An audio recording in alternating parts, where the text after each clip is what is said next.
The second episode, Legend of the Gobblewonker, starts off with the twins doing a syrup race, meaning whose syrup gets onto their tongue first. And you can clearly see Mabel cheating here by bonking on the back of the bottle to get the syrup out faster. We can also see both the front and the back of the newspaper here. And on the front side, there's a little joke with a beard that grows a man. And on the back side, there's already a teaser for this season's antagonist called Gideon the Psychic. Here, Mabel reads the headline "Human-sized hamster ball," even though it clearly says "big hamster ball," which comes into play a bit later in the episode. And she correctly notices that she is indeed human-sized. Dipper shows Mabel the page with the monster photo contest with a prize money of 1,000 buckaroos, and there seems to already be a winner for the month before this one. This little picture already sets the scene for the rest of the episode, which is centered around the idea of them trying to get a photo of a monster, but we'll get into that a bit later. Dipper, of course, thinks about the gnomes they just fought in the first episode and asks Mabel if they still have a photo of them. Mabel responds that they don't have a photo of the gnomes, but then shows Dipper a beard hair that she stole from the gnomes. And Dipper's reaction is quite fitting, I would say. Why did you save that? The structural integrity of this house is definitely questionable, and so is the choice for decoration. A wolf's head on the fridge isn't what I'd consider fitting decoration. That goes for the bones on the left as well. Grunkle Stan tells the twins here that it's family fun day and that it's some kind of bonding type deal. And the twins ask if it's going to be the same like the last family day. And we get a flashback to said day where they are forging money together with Uncle Stan, and we can see that they get caught by the police. Mabel also mentions that the county jail cells were really cold. After telling them that he might not have been the best summer caretaker, he convinces them to get into the car with him and put on blindfolds. Which, as we can see here, probably went as well as it could have, because Grunkle Stan just drives straight into the forest, even though he wasn't the one wearing the blindfold. But after a bit of a bumpy ride, they get to Lake Gravity Falls, and we can still see some twigs and some bushes sticking out of the front of the car. We can also see Stan's license plate, which says Stanley MBL. Your guess is probably as good as mine when it comes to what the MBL stands for, but I'm going to go with Major Balloon Lunatic. I think that fits in general. In this panning shot, we can see the one dude standing on the tackle box getting photographed by the reporter, and there's actually no reason for the dude to fall into the water. He just dipped. There's no reason for him to just fall into it. At least not one I could see. We also get a short clip of Wendy's father absolutely abusing this fish by elbow dropping it after he threw it into the boat. Which, to be fair, with his stature is probably easier than using a rock or a knife. With these fishing hooks sticking out to the inside of the head, those are some really, really dangerous heads. Also, the L from the lettering on the head is peeling off, which is a little detail that we will pick up again later on in the episode. For now, we are going to watch this crazy old man wreck the whole place. And in this shot, for a few seconds, we can see there's a guy in the background picking something up. There's going to be a whole episode about this dude later on in the season. So for now, I'll just keep the explanation short and simple. This guy is a time traveler, and in this case, he's picking up things from the ground that should not be there at this point. While we're on the topic of time traveling, the dude in the background is definitely the same guy that fell into the water a few seconds ago, but he's definitely not wet at all, so maybe he's a time traveler as well.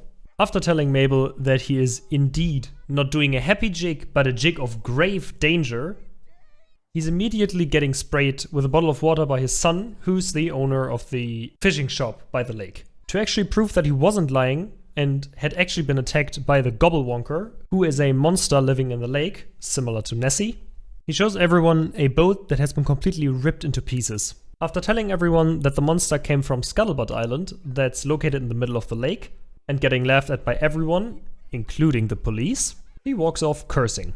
Stan tries to get on with a fishing trip and actually gets in a small rowing boat, which is actually called the Stan-O-War, which is a reference to another boat that has more significance later on in the show. For that reason, it's one of those things we'll skip for now and come back to later, as soon as it gains more significance and context. After Dipper tells Mabel that they could split the prize money 50-50 if they get a photo of the Gobblewonker, she correctly states that that would be 2 50s, absolute genius. And we get a little dream sequence of her imagining what she would do with a giant hamster ball. And as we can see, she would start off by belittling a hamster in a regular-sized hamster ball, and then she would run through the city with it while making hamster noises. And just by the way, that light is definitely not green, that's a blue light. I'm pretty sure the lights on a traffic light are red, yellow, and green, and not red, yellow, and blue. So either that's a animation mistake, got the wrong color, or it was supposed to look a bit off color. Either way, moving on. After Suze drives up to the pier, the twins have to decide if they want to go fishing with their uncle or try to catch a glimpse of the monster together with Suze, which definitely has a cooler boat with a dope name and a sick figurehead. So they do the morally right thing and go with Suze and betray their uncle, which again, I can't even blame them for that. He has a pretty sick boat, at least in comparison. And as you do with a boat, you hoist the anchor after driving away, which is definitely the smarter order to do these things in. So after being off to such a great start, Suze immediately kills the mood by saying that the side characters always die first in the monster movies, and getting meta by asking if he would be a side character, which I guess you could answer in multiple ways. In the show, he's definitely a side character. From the perspective of the characters in the show, probably not. So maybe he's something like Schrödinger's side character, dying and not dying first simultaneously? Anyways, Dipper makes the point that people trying to catch any monster always have camera trouble, and to demonstrate what he means, he asks Suze to do a Bigfoot impression, which is actually probably the best Bigfoot impression I've ever seen. On point, the only thing missing is the hair. And explains that he bought 17 disposable cameras. That way, even if one breaks or another one gets lost, they'd always have a backup one. And of course, I'll be keeping track of the amount of cameras they still have left. And we are already down to 12 cameras. After Suze and Mabel already chucked 4, and Dipper destroyed one just out of anger. So they continue their search with 11 cameras left, after Mabel uses one to blackmail Dipper into letting her be co-captain. They declare their first plan of action to be luring the monster out with a big barrel of fish food. We jump to the backstabbed Stan, who just declared the twins as traitors and tries to find new fishing buddies, which he does by harassing random people. In this instance, he's harassing a couple with a joke, and I quote, "My ex-wife still misses me, but her aim is getting better." God damn, this man is hilarious. After that, we cut back to the twins and Suze. And the first time I saw this scene, I didn't notice, but Suze is actually throwing the fish food into the water while driving the boat, which stood out to me because I always thought they never used the fish food in the episode, even though they said they would. Mabel is supposed to be the lookout on the boat, but here she enjoys using a pelican as a hand puppet, which results in them hitting the shore of Scuttlebutt Island. I also noticed that that placement for a totem seems a bit weird, but hey, I don't want to judge. You can place your totems wherever you want. Show that this island is definitely welcoming visitors. There's a sign saying "Beware" next to the name of the island. Speaking of the name of the island, Suze makes a joke calling it Butt Island, which Mabel calls him a rapscallion for, rightfully so. After Suze suggests to leave the island because it is creepy, and they just lost the lantern, Dipper tries to motivate them by telling them what would happen if they actually got a photograph of the Gobblewonker. So he fantasizes about being interviewed by a show host and getting a medallion while being dressed as little Indiana Jones. But the interview is interrupted by Mabel breaking through a wall while being inside the giant hamster ball, looking like she hasn't bathed in weeks, shouting maniacally why they won't interview her. And because I can't say whose fantasy this is anymore, I'm just going to say this is a weird double shared fantasy twin thing. After being motivated again, the twins go onward and Zeus equips himself with a sharp stick, and he definitely looks ready to protect the twins at all costs. In this scene where we see them walking side by side, there's a little animation error. First we can see that the order from left to right is Dipper, Mabel, and then Zeus. And after that, it's Mabel, Zeus, and Dipper. So the order was probably a bit shuffled while animating these two scenes.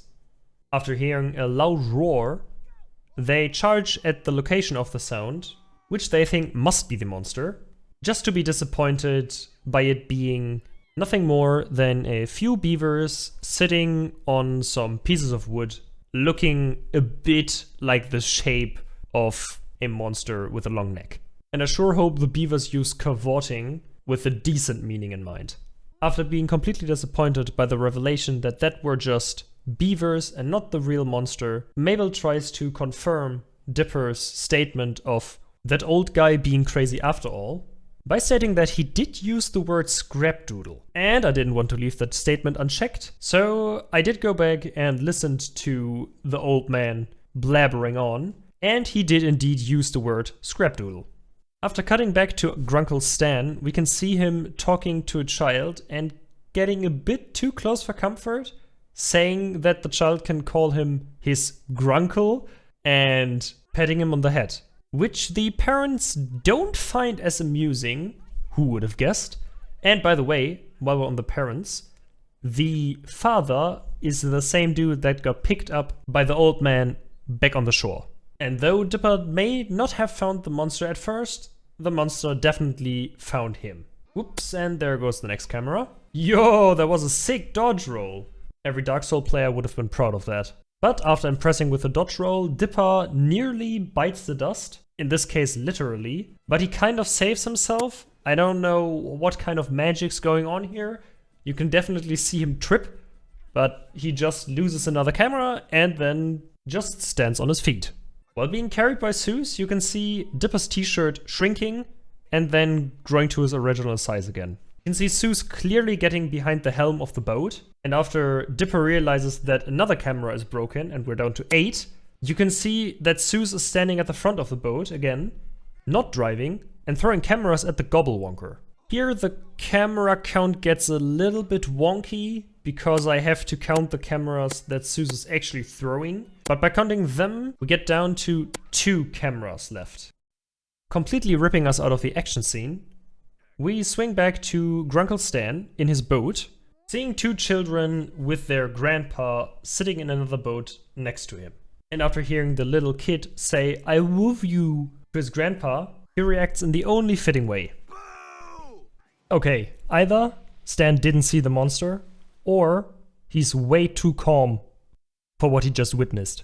After Tokyo drifting through a dam and getting eaten by the beavers, the trio drives past a few different people, including the couple that got harassed by Stan, the dude who always says, "Get him!" and the guy who fell into the water for no reason pretty early in the episode. After the Gobblewonker swept the beavers off the boat, they drive straight through a pane of water that 2 guys are carrying over the lake. Which of course makes total sense, because there are so many things on this lake that would need such a big glass pane.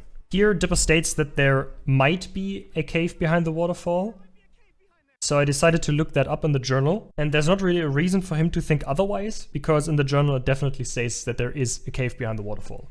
A quick side note while we're on the topic of the journal, while looking up the cave behind the waterfall thing, I also saw that the author theorized that Scuttlebutt Island is actually sitting on top of the head of a giant monster, but that was never really confirmed in the journal. Back to the topic of the camera count, Dipper is panicking in this scene because he thinks he doesn't have a camera anymore, and Mabel reveals at least one of the cameras, the one he still had under his head, but if we assume I counted correctly, then there still should be 2 cameras left, so there isn't really a need to panic for him. So after the monster is knocked out by the stalactite, it is revealed that the old man actually built the whole contraption, the monster itself, not really to harm anyone, but to get the attention of his son because he is feeling kind of lonely. But he also states that he already built 2 other robots to terrorize people because they either didn't show up for his birthday party or because his ex-wife left him, which makes the whole ordeal a bit less sad and a bit more crazy.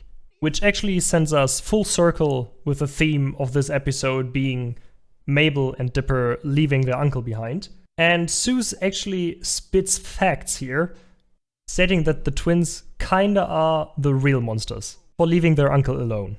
After the wholesome reunion with their uncle, they take a picture with Mabel in the middle, and you can clearly see the head and the lettering on it. And this is where my comment about the L of Mabel comes into play, because you can clearly see between the picture taken and the scene before the picture was taken that the L isn't drooping down anymore. In the picture, it actually stands upright and doesn't droop.